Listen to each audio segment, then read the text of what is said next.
It's normal for there to be turnover after an election, but as Governor Cuomo plots his agenda for his third term, job one will be finding someone to run the MTA, someone who can pilot its long-term rehabilitation plan.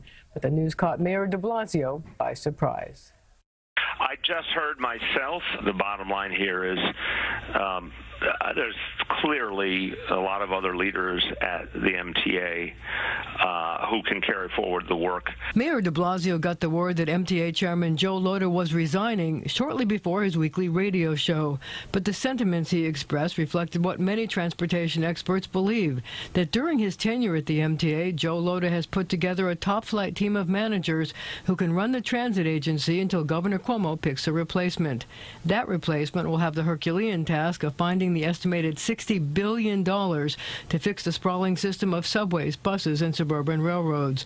Llota saying recently it will take a lot of revenue streams. I see multiple sources of new additional revenue because congestion pricing, even fully developed and completely implemented, will not be enough. In a statement, Llota said he took the job with the sole purpose of halting the decline of service and stabilizing the system for my fellow New Yorkers. He came up with an $800 million emergency repair package that stemmed the tide of decay.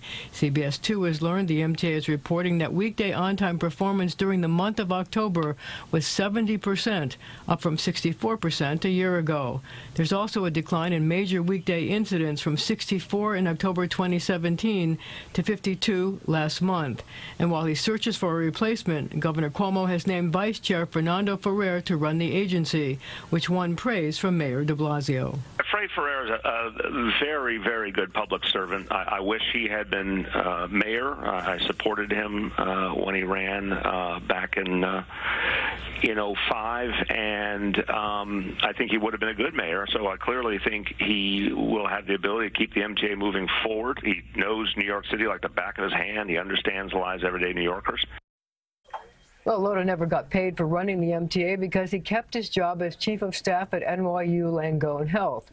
The previous chair was paid $325,000, but sources said the next chairman would have to negotiate his own pay package. And speaking of money, transit advocates say that Governor Cuomo's big assignment is getting the legislature to pass a funding package that will make the MTA's modernization plan a reality. Live in the newsroom, I'm Marcia Kramer, CBS 2 News.